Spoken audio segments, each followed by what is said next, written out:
Hello students, my name is Panshu Gautam and welcome to the Bansal online classes. जैसे कि आप सब हम लोग जानते हैं कि कोविड-19 की वजह से हम लोगों की पूरा लॉकडाउन है, पूरा देश लॉकडाउन है, हमारा स्टेट लॉकडाउन है, डिस्ट्रिक्ट लॉकडाउन है और अभी भी आगे देखा जाएगा कि कैसे कैसे सिचुएशन होती है, उसी के अकॉर्डिंग लॉकडाउन को बढ़ाया जाएगा।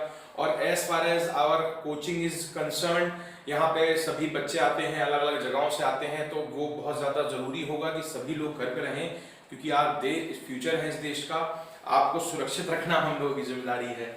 अभी तक आप हमसे पढ़ने आते थे, अब हम आपको पढ़ाने आएंगे आपके घर पर। ये बंसल क्लासेस अलीगढ़ सेंटर ने शुरुआत करी है ऑनलाइन क्लासेस की। जैसे कि आपने देखा है कि हमारे यहाँ नीट डिवीजन, सीनियर डिवीजन सभी की क्लासेस को अब हम ऑनलाइन लेकर आए हैं और हमने एमयू 11th एंट्रेंस की तैयारी भी शुरू कर दी है। मगर साथ साथ हम उन बच्चों को भी ध्यान रखते हुए चलेंगे जो हमारे यहाँ एनरोल अब जो 9th क्लास से प्रमोट होकर बच्चे 10th क्लास में आए हैं। तो पढ़ाई का नुकसान बिल्कुल नहीं होना चाहिए, क्योंकि बोर्ड में मार्क्स कम है इसका कोई मतलब नहीं होता है, कोई रीजन नहीं होता है इसका। हमें मेहनत लगातार करनी है, इसलिए आज हम चैप्टर की शुरुआत करेंगे। क्लास 10th का ज्योग्राफी का पहला चैप्टर है रिसोर्स एंड डेवलपमेंट। चैप्टर का नाम है रिसोर्स एंड डेवलपमेंट। इसमें सबसे पहले हम जानते हैं बेटा रिसोर्सेज क्या कहते हैं। क्लास आपने प्रीवियस क्लासेस में पढ़ा है, 9th में, 8th में, 7th में पढ़ा है आपने। अब हम इसको थोड़ा सा डिटेल में और पढ़ते हैं। रिसोर्सेज क्या है? एवरीथिंग, कोई भी ऐसी चीज which is available in our environment, जो हमारे एनवायरमेंट में यानी हमारे आसपास, आप इस वक्त जहां बैठे हैं तो आपके पास जो आपका मोबाइल है, आपका लैपटॉप है, ये भी एक रिसोर्स है। आपका जो फैन चल रहा है ये भी एक रिसोर्स है। जिस चार्जर से आप चार्ज करते हैं अपने लैपटॉप को और मोबाइल को, ये भी एक रिसोर्स है। जिस चेयर पे, जिस बेड पे, जिस सोफा पे आप बैठे हैं वो भी एक रिसोर्स है। यानी आपके आसपास हर चीज एक रिसोर्स है। तो everything available in our environment and which can be used to satisfy our needs, जो हमारी जरूरतों को पूरा कर दे। बट ये तो फर्स्ट पार्ट हो गया डेफिनेशन का, यानी कोई भी ऐसी चीज जो हमारे आसपास हो और हमारी जरूरतों को पूरा कर दे, हम उसको रिसोर्स कहते हैं। बट वो टेक्नोलॉजिकली एसेसिबल होनी चाहिए, मगर यानी टेक्नोलॉजिकली हम उसे यूज कर सकते हो, हम उसको अच्छे से यूटिलाइज कर सकते हो, तभी वो हमारे लिए रिसोर्स है। अब जैसे अगर मान लीजिए आपको जाना है अलीगढ़ से क्या कहते हैं पुणे या फिर कहीं और देश के किसी और दूसरे एरिया में, और आपको स्पेशल परमिशन मिल जाती है, मगर आपको दिया गया है व्हीकल, हेलीकॉप्टर, मगर आप उसे चला नहीं सकते, या कोई भी ऐसी चीज जो हम टेक्नोलॉजी जिसे यूज न कर पाए, तो वो हमारे लिए रिसोर्स कंसीडर नहीं करी जाएगी। जैसे बहुत से बच्चों के पापा का मोबाइल टेक्नोलॉजिकली उनकी पहुंच में नहीं है, इसलिए वो रिसोर्स नहीं है ना। दूसरी चीज क्या है? Economically feasible. भाई मुझे भूख लग रही है, मेरे पास 100 रुपीज है, मगर मैं एक ऐसी जगह पे हूं जहां पे खाना जो मिलेगा वो 150 रुपीज से मिलता है, यानी मैं उसे इकोनॉमिकली नहीं परचेस कर सकता, तो वो मेरे लिए रिसोर्स नहीं है। और लास्ट आता है वो कल्चरली एक्सेप्टेबल हो, यानी हमारा कल्चर उसे इजाजत दे रहा हो उसे इस्तेमाल करने की, जिसमें पहनावा भी आता है यानी क्लोथिंग भी आती है और खान पान भी आता है। तो यानी रिसोर्सेज की डेफिनेशन ये हुई कि anything which is present in our environment, but anything which is present in our environment which can be used to satisfy our needs, which is technologically accessible, economically feasible and culturally acceptable। और अब हम पढ़ते, अब तो ऐसी बहुत सारी चीजें हमारे रिसोर्सेज बन जाएंगी, हर चीज हमारे लिए रिसोर्स है। तो जब इसको हमें अच्छे से स्टडी करना है तो हम क्या करते हैं बेटा, इनको क्लासिफाई करते हैं। क्या करते हैं? क्लासिफाई करते हैं। तो यहाँ पे हमने रिसोर्सेज को क्लासिफाई किया है। सबसे पहले हमने रिसोर्सेज को क्लासिफाई किया on the basis of origin, यानी वो आई कहां से।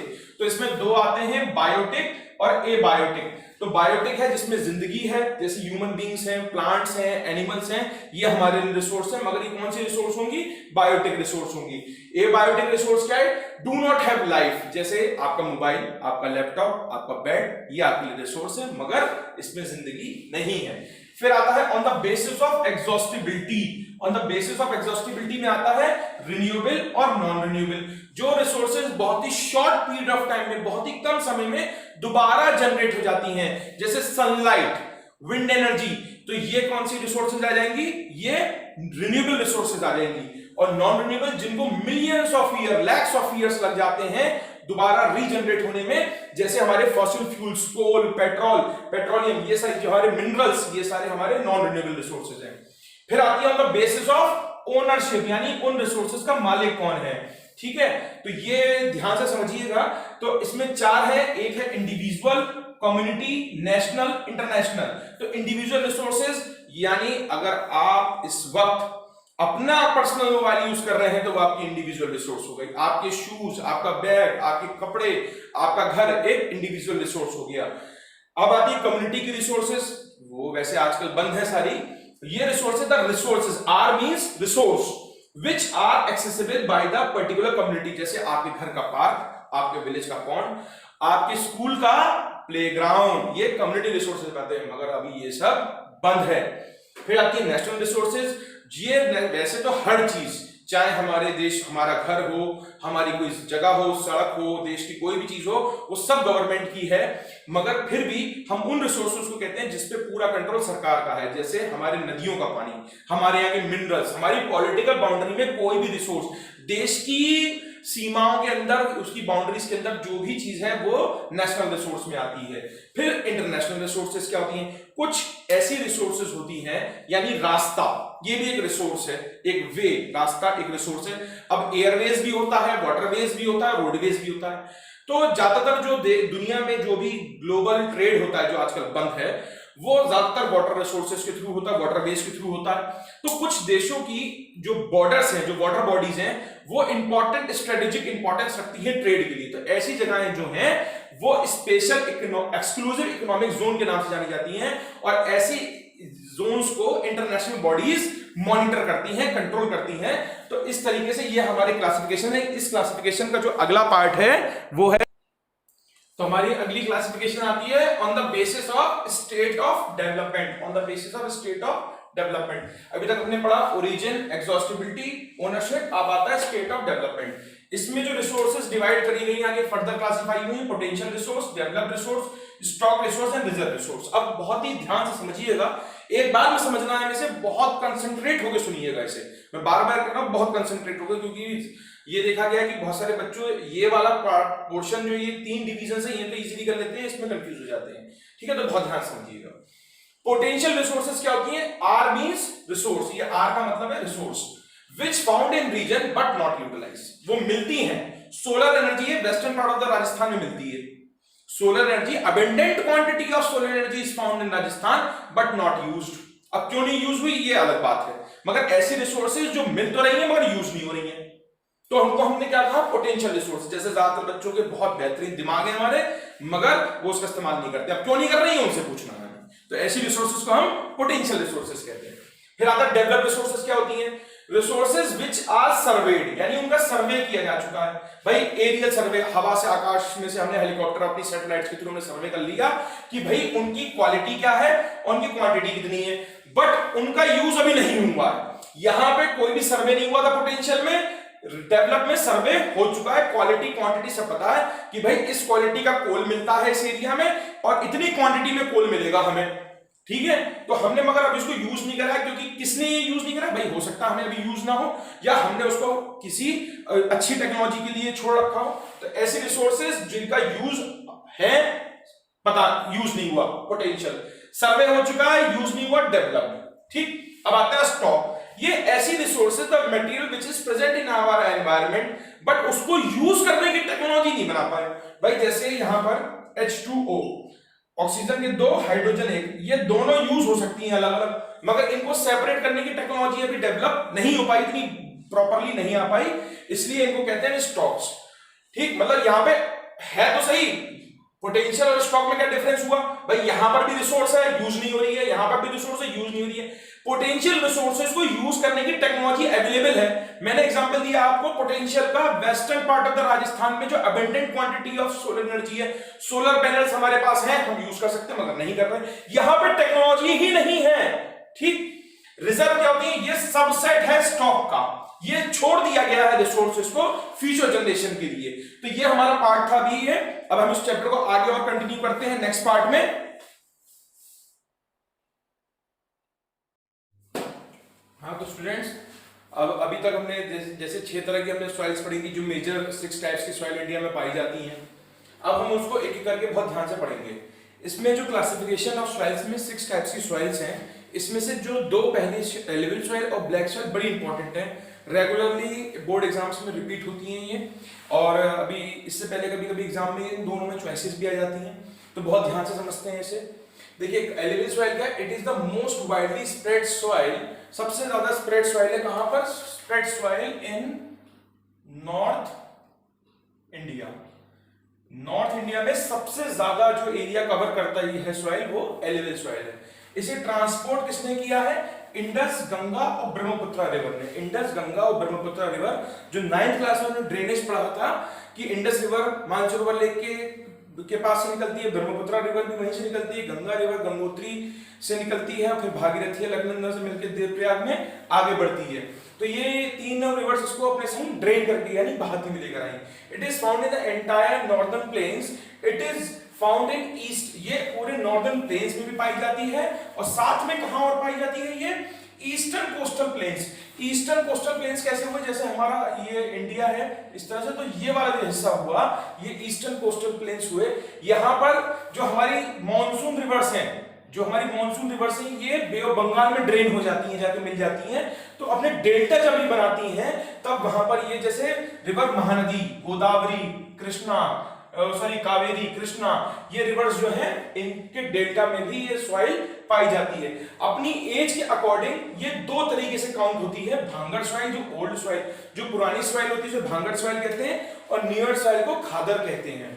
ठीक है, इसके बाद आता है इट कंटेन्स, ये इसमें कौन कौन से केमिकल कंटेन्स होते हैं, लाइम, पोटाश और फॉस्फोरिक एसिड। ये सबसे ज्यादा फर्टाइल सॉइल है जिसमें लाइम, पोटाश और फॉस्फोरिक एसिड पाया जाता है। Due to the high fertility region of alluvial soil is highly cultivated and densely populated. जो इसका बहुत ही ज्यादा कल्टीवेशन होता है इस सॉइल में, क्योंकि ये सॉइल जहां पाई, ये एक तो देखिए रिवर्स लेकर आएंगे इसे, अब रिवर्स लेकर आएंगे तो रिवर्स के पास ही सॉइल पाई जाएगी। ठीक, अब रिवर्स जो है वो इरिगेशन का काम करती है, सॉइल बहुत फर्टाइल है, तो ये एरिया बहुत ज्यादा यहाँ पे कल्टीवेशन प्रैक्टिस किया जाता है, और फेवरेबल कंडीशंस भी है ह्यूमन सेटलमेंट के लिए, प्लेन एरियाज भी हैं, तो इसलिए यहाँ की पॉपुलेशन भी बहुत डेंस होती है। तो यानी एलुवियल सॉइल जो है ये ट्रांसपोर्टेड सॉइल है, गंगा, ब्रह्मपुत्र, इंडस इसे लेकर आई, ये नॉर्थ इंडिया में सबसे ज्यादा पाई जाती है। इसके साथ साथ ये ईस्टर्न कोस्टल प्लेन्स में पाई जाती है।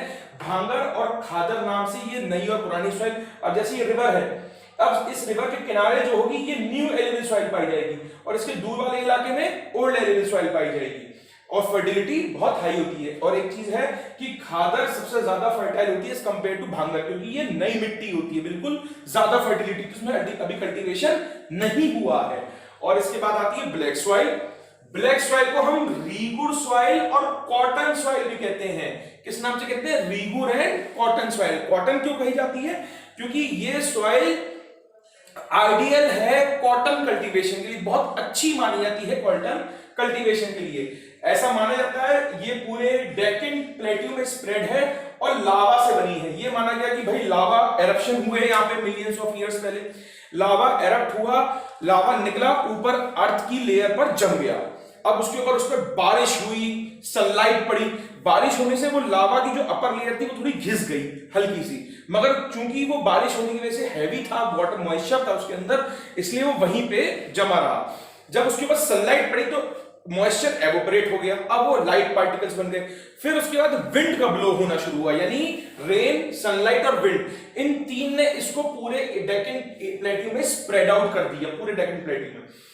ठीक है, it covers the plateau of, कौन कौन से प्लेट्यू कवर करता है ये, महाराष्ट्र का, सौराष्ट्र, और सौराष्ट्र कौन सा है ये गुजरात का रीजन है, मालवा प्लेट्यू मध्य प्रदेश और छत्तीसगढ़ में। दोबारा पढ़ते हैं इसे, महाराष्ट्र, सौराष्ट्र, मालवा, मध्य प्रदेश और छत्तीसगढ़ में ये सॉइल ज्यादातर पाई जाती है।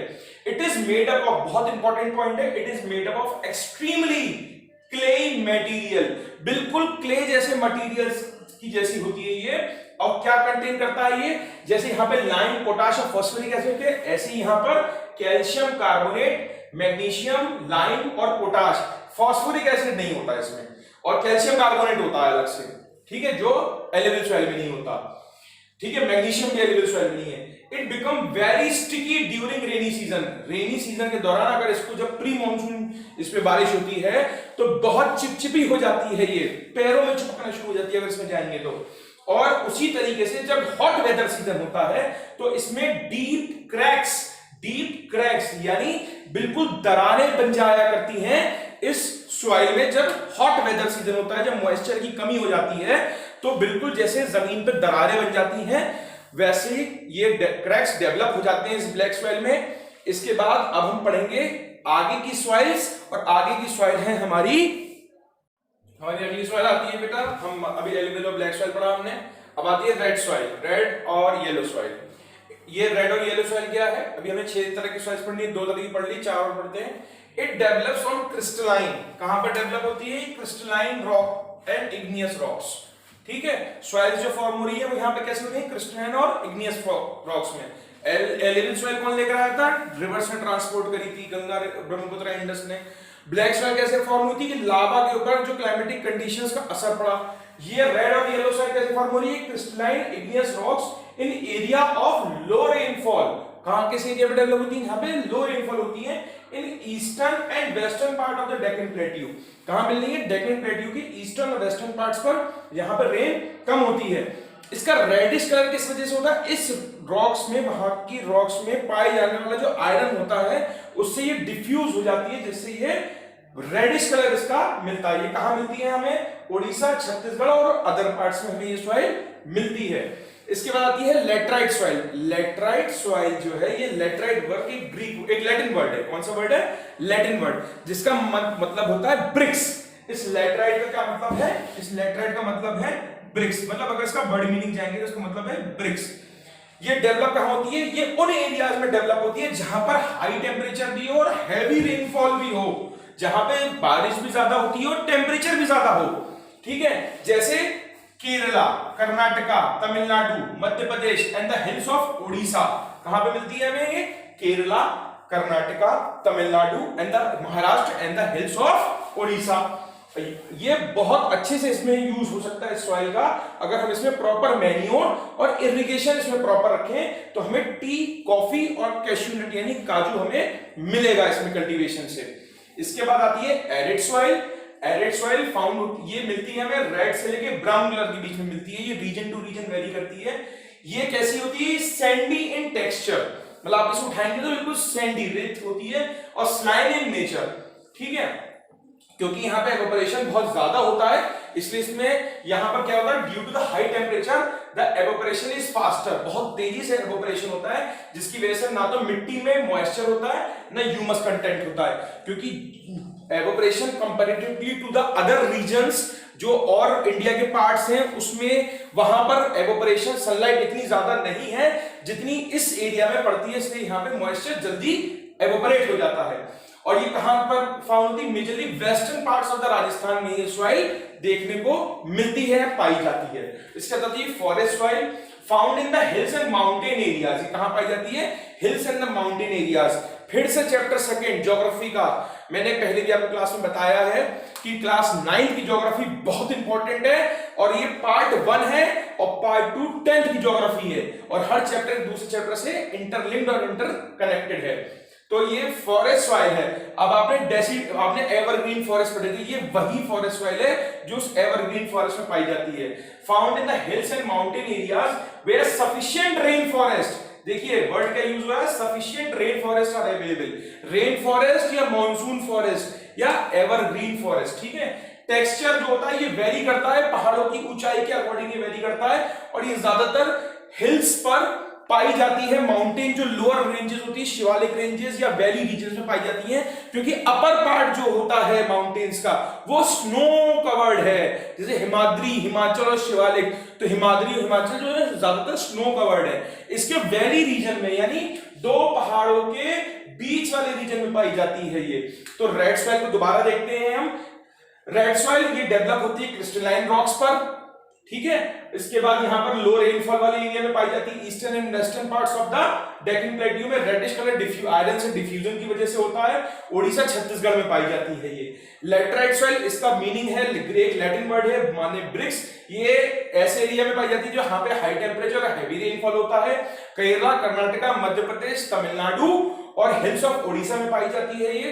प्रॉपर एग्रीकल्चर, इरिगेशन और मैन्योर्स की मदद से हम इसमें टी, कॉफी और कैश्यूनट्स को डेवलप कर सकते हैं। इसके बाद ये हमारी एरिड सॉइल।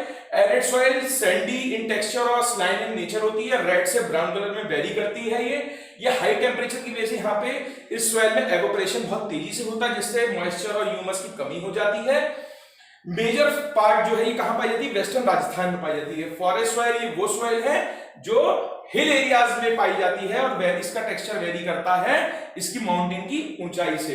तो देखिए एक बार ये 6 तरह की सॉइल हमने करी है पार्ट सेकंड में। अब पार्ट थर्ड में हम सॉइल के ऊपर बात करेंगे, सॉइल का कंजर्वेशन और सॉइल इरोजन के ऊपर बात करेंगे।